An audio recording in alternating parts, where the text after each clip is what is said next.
Hey everybody, it's Dr. Jensen. I'm here in the bottom corner of your video, and this is our syllabus video and Canvas overview with those tips and tricks that I promised you on how to make life easier in this course. So this is our main splash page. Again, you can see my contact information, my email address, and that famous Google Voice number I promised I'd give you in the welcome video. So again, you can call or text that number and it goes directly to my cell. And I'm available to you pretty much every morning until lunchtime. If you're someone that likes to work on class during your lunch break and you want to schedule a time to talk or have maybe a Zoom meeting or something, I can definitely make myself available between 12 and 1 if that works for you, but we just have to schedule that in advance. So please reach out and I can accommodate you. I'm also available in the evenings and on the weekends by appointment, because I know as online students we kind of work in those off hours sometimes because many of us have full-time jobs or full-time caregiving responsibilities. So again, just arrange in advance with me and we can probably do something like that. But this is our main page. We have the syllabus, our start page with the videos, and then we only have 8 modules in this class. So this class is a little different than some of the other elective classes I teach. Normally you do like a chapter a week in a semester. Have you ever wondered why a lot of textbooks have 16 chapters? It's because most universities have 16-week semesters. And the authors assume you're going to do about a chapter a week. And then sometimes they give you extra chapters and stuff. But that's kind of why. For this class, I felt like it was easier to do 2 weeks of material per module. So we actually only have 8 modules. So each module represents about 2 weeks of the course. Now, Module 8 is a little bit shorter because, as you know, our semester started later than usual, so our semester is kind of only about 15 weeks now, including finals week. So we won't have quite as much time to do Module 8, but you will still be able to complete it before finals. So that is a sense of kind of the material in front of us, but let's jump into the syllabus, and then I'll show you some of the course navigation. So this is our syllabus. Again, this is an asynchronous class, so you learn at your own pace. We do not all meet at the same time for online lectures or group chats and things like that. You go when you're ready to go. So it's, again, self-paced. This is our description of the course, which I think I will cover just briefly to give you a sense of some of what we're going to be doing in a class like this. So the media is the modern world's most important and rapidly changing social institutions out there. It's one of the most prolific ones. It just surrounds our lives. We have the media in our pocket constantly, don't we, with phones and devices. So the relationship between media, crime, and justice is not new, but it's changing and becoming more complex. We examine the important features of that relationship, including the role of media in constructing images about criminal behavior, criminal and victim identities, and justice practice. So we look at policies that have happened because of media.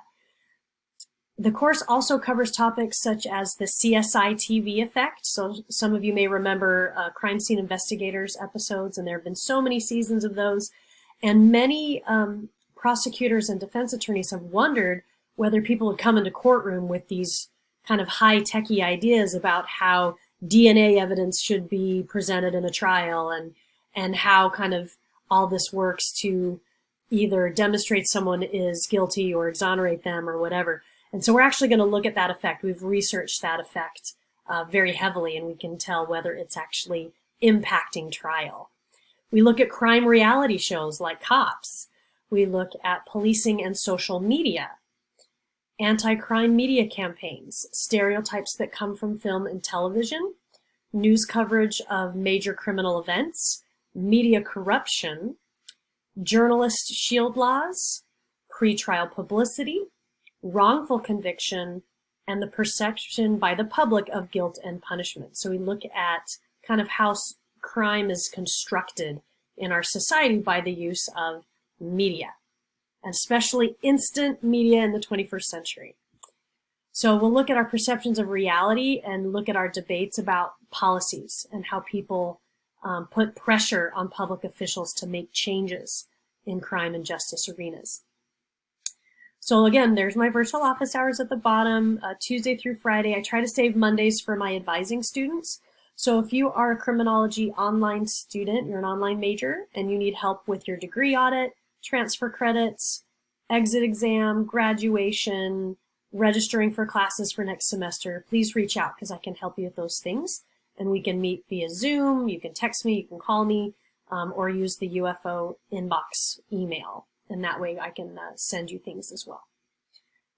So again, Tuesday through Friday is my preference. I'm not opposed to Mondays. It just depends on how busy the advising schedule becomes. All right. So this is a little bio about me. I'm not going to read it in detail, but that's a little bit about me if you kind of want to know some of what I've done in my career. Here at the bottom is our textbook. So this is a required textbook. It's by Ray Surrett, and Ray comes from the University of Central Florida. He's a really prolific writer when it comes to media, crime, and criminal justice, and has an appropriately named textbook, Media, Crime, and Criminal Justice, 5th edition. Please be sure you get the 5th edition. No, do not order any prior editions. So my exam questions and quiz questions are going to be coming from the 5th edition. It's from 2015, and there is the ISBN number so you can order it. Last time I checked, I did not see an ebook version of this, but I may be wrong. So if you prefer something for a device like a Kindle or, you know, some kind of an iPad or something, you can check. But yeah, just make sure you order this book and receive it in time to start class. So that's the textbook. We'll also have journal articles and things like that that you use in the class, but that's our main text. Very easy to read, very short. Mark it up, take good reading notes because you'll need them. All right. So these are our course and learning objectives. So we're going to be looking at things like copycat crimes, people's fears that come from media, social stigmas, looking at juror decisions, people's perception of police, corrections, and the courts as influenced through media. So again, these are just some more details of what we're going to be looking at and what we're after in the class. Okay, so this is our essential course overview. So this kind of shows you over here on the left our pacing of how the modules are going to work. So if you're looking for a little bit of a calendar of when to start and stop a module, this is where you'll find it. So each module is 2 weeks of coursework, and this shows you kind of the ending and beginning dates as you schedule. Notice that Module 8 is a little bit shorter. It's just over a week, and you're welcome to start that early after Thanksgiving if you want to wrap up the class as soon as possible. Most assignments and quizzes are due on Tuesdays, Thursdays, and Sundays, but for the most part, Thursdays and Sundays. So that way, when it turns into Thursday or Sunday for the week, usually you'll have something due or you need to turn in this class. So just kind of let that be a kind of constant reminder. It's Sunday. I probably have something I have to turn in at the end of the week. But all the due dates are on the course schedule that I'll show you in Canvas soon. We also use regular quizzes. They are not cumulative, and you'll see them at the end of every module, all 8 modules. And it covers the most recent material from the past 2 weeks. You'll have readings, activity concepts, lectures, films, and so forth. And so you'll see the schedule as to when those are. Plan for about 40 minutes of testing, 22 questions. They are multiple choice. Be mindful of your preparations. They are open book, open note, but you do need to study before you take it because you won't have time to look up everything. So just make sure you do your preparation beforehand. And each quiz is about 22 points. It's almost half of your grade, so quizzes are a really big part of the class. I use HonorLock exam proctoring. If you're not familiar with HonorLock, it's basically a kind of a webcam surveillance system that records you as you complete your testing. You need to have a computer, a working webcam, stable internet, and you have to download the extension using Google Chrome. And there are prompts to help you do that before you test. When you're ready to test, you log into Canvas, you go to your course, you click on your exam, and you click Launch Proctoring, and it starts the process. You have to take a picture of yourself, show your ID, and complete a little scan, a 360 scan of your room. You'll also want to show any items that you're using, like your textbook or your notes or whatever. You can hold that up to the camera before you test so we know what you have in the room before you begin. Try not to use secondary devices like cell phones and tablets because there's an algorithm that's supposed to detect search engine use and it's going to flag you. So you may have to print out some things before you take your exam or quiz, like in hard copies. I know a lot of people like to use the slides or documents that they take notes in on their computer. That may or may not work for you, but again, I can adjust the settings if I need to as we go to allow for that. HonorLock does not like dual monitors. You have to test on one screen so you can be recorded. So if you're used to working with dual monitors, like having your notes on one monitor and testing on the other, you might need to rethink that. If you have questions or need help with HonorLock, all the contact information is down here, and you can reach out to the help desk too to help you get set up for your exam. And this helps you also prepare. There's a link right here as well. Again, I'm not out to play gotcha with people. I believe most people are perfectly fine, full of integrity, honest people wanting to do their best. But it's just there to kind of protect both of us to make sure there is fundamental fairness in how the quizzes are administered. Okay, so discussion boards. This class is the only class I have that has discussion boards, but it lets us go into more depth into some of these topics, and I give you assigned questions that you need to answer in the boards. So I have 6 discussion boards that you're going to do, and they're all on these different areas. So it's almost 1 per module, with the exception of 2, right? So you'll see the schedule on how to post, and usually you have to do an initial post that answers some questions and instructions I give you, and then you have to do 2 responses. And I give you deadlines to make sure you get to those responses and posts on time. It's not busy work. I am looking for meeting objectives and applying material in your posts and in your responses. This is also a way for you to connect to your fellow classmates since we're kind of asynchronous. You can get to know other classmates in the class by seeing some of what they're writing about. Discussion posts are about 14% of the grade, and they actually are a lot of fun. People tend to enjoy them quite a bit. Over here, you do have some short writing assignments and papers. So you have 6 papers you're going to write. Some of these are very, very short, like maybe a page or 2, and others are a little bit more lengthy, and I divide them into parts. So we have a paper we're doing on gun policy, one on crime fighters, where we actually get to watch some crime TV and movies and write about what you saw and some of the things you're seeing portrayed in those movies. So if you have some favorite shows, you get to watch them in this class for 1 assignment. We also look at pretrial publicity, so we're going to be looking at news articles and news coverage of current trials going on in the world and how those defendants are covered and kind of what goes into that and how that creates a public perception. We'll do a real CSI assignment looking at crime scene investigation and portrayals of evidence. And we finally wrap up with a social media and sentencing assignment, which is kind of a creative assignment that I like to do when we look at how we place restrictions on social media with offenders and how they use media. So these papers are about 38% of your course grade. And I do lots of comments and follow a lot of rubrics to try to give you feedback so that you can make improvements where possible, especially if you have a part 1 and part 2. Usually I allow you to make some edits in your part 1 submission so that you can score a little bit higher in your part 2. So just make sure you're very thorough on the instructions and you'll do just fine. I also have a plagiarism assignment to make sure that everybody is citing properly and fully and giving credit where credit is due and avoiding academic dishonesty. So that is one that I ask for up front at the beginning of the semester, and you'll see that in our to-do list for week 1. This is our grading scheme. So here we have all the letter grades, and it's pretty standard at UF. These are all the assignments that are due this semester. So you can kind of see how many points everything's worth. And again, this shows you the approximate breakdowns of quizzes, discussion boards, and assignments. And then you have links here that show you University of Florida's grading policies that you can refer to if you would like.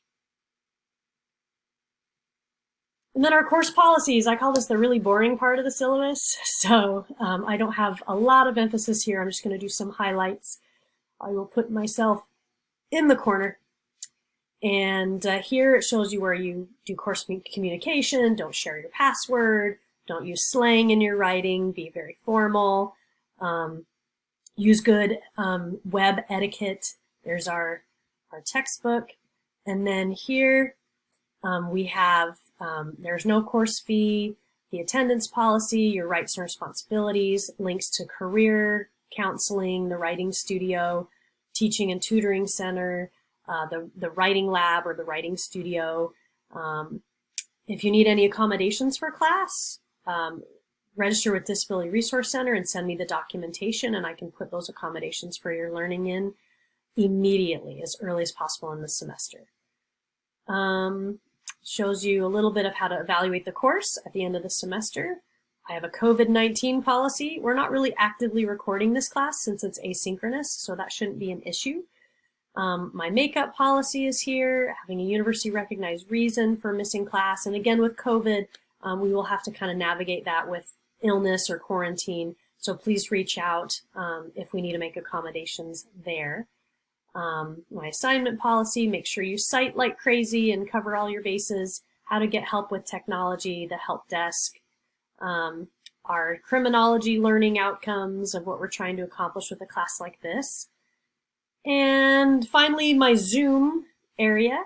So we're not going to be using Zoom a whole lot other than personal meetings.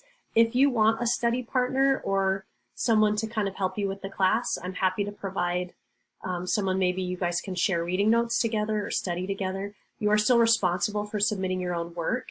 But maybe the two of you want to meet in a Zoom meeting just to kind of go over things in class. We can do that. And this slide basically just kind of shows you my expectations. So make sure you have appropriate behavior, you're fully dressed, you're on time, you use appropriate language, you can use virtual backgrounds if you want some privacy, using the chat, closing other browsers or applications, focusing on what you're doing, not texting, and so forth. And so that just kind of shows you, make sure when we Zoom that you're ready as if we're meeting face to face and being respectful. This is our course summary and kind of gives you the schedule of what is due when. Now keep in mind, as I'm sure many instructors have said in their overviews, it's a syllabus, which is a plan, and sometimes plans change. So if I do anticipate changes in due dates, I will make sure that you are not penalized for those changes and you're given extra time to make adjustments. For the most part, this is what we're going to follow. So you can see things are largely due on Thursdays and Sundays. Okay, with a Tuesday once in a while. I always send out announcements and reminders so that you can keep track of those deadlines as they are approaching. Be sure to start early on the papers. They do take some time and thoughtfulness to get a good paper going, so please don't try to write it the night before because it reads like you wrote it the night before and you usually don't do very well. And yes, I read every paper. There is no teaching assistant in this class. It is simply me, so I will be reading all of your work and scoring it. Okay, so again, more of that course summary, and it kind of takes you into finals week as well. So with that in mind, if you desire to finish the class early, you are welcome to do so. If you'd like to work ahead, but just touch base with me to make sure that there aren't any changes in place or any material or due dates that are going to shift, so that way I can make sure you have what we will be doing for those upcoming weeks. I do know some people have travel plans, holiday plans, or sometimes their schedule gets thrown into craziness because of COVID or illness or some of these other things that are unexpected. So again, just communicate often and early and we'll navigate those as best we can. But we'll just take the last remaining minutes to start navigating the course. So this is Media and Crime. Again, here are the modules, syllabus. Let's jump into module 1. So you can click that down here. And essentially you find kind of an overview page for the module, and it'll kind of take you through what the module's about. Make sure you read this because it gives you a good sense of what you're going to be doing. And then I have tabs. If you've taken my classes before, this is a very similar navigation. So you kind of work left to right. So first we have objectives in the first tab, and then you move to the next tab. Readings, so it shows you the textbook and some of the other articles you need to read. For your convenience, I have scanned PDF versions of your textbook because I know as an online student, sometimes these books take forever to arrive and you're waiting on shipping. And in the meantime, you have to get your reading done. So I do have chapters 1 and 2 scanned for your convenience if you're waiting on your book to be shipped. So it is available for you here, as well as some other articles we're going to cover. And then I have kind of some lectures and videos as well as the slides, and you'll see them broken down into parts like part 1, part 2, part 3, part 4. Go in that order, so you want to proceed that way. And again, the slides are all available after each of the videos. Please watch every video thoroughly. They're available to you in YouTube, and I do have a YouTube channel. You do not have to subscribe, but some people like to use it kind of as a convenience in their playlist. But all of the YouTube links are embedded here. And then we have activities for the week. These are sometimes some assignments or discussions you need to complete. So it just reminds you, excuse me, complete your readings and lectures and these exercises. And you can click on these and they give you instructions on how to do that and submission. And then finally, assignments. Here's your first paper you have due, the plagiarism tutorial, and the quiz. So I would go in that order because often these activities will help prepare you for some things happening later in the assignments. So that's kind of how to navigate class. Again, you can go to modules if you want to and kind of see all the modules stacked together and kind of see what's going to be coming up for that week and when everything's due, if that's easier. And you can certainly look in your calendar and see kind of what the calendar shows you is coming up next. So I think that's it as far as the class is concerned. Again, I'm kind of tinkering with things. I always tamper with my classes a little bit just to try to make some course improvements, and I try to announce those ahead of time. But I want you to know I care about you. I want you to learn. I'm not trying to foil your learning. I'm not here to get you and make your life miserable. I want you to do well. But I also have high expectations of you. So I hope we have a great semester together and that we all stay healthy and safe. And I'll see you in class. Go Gators!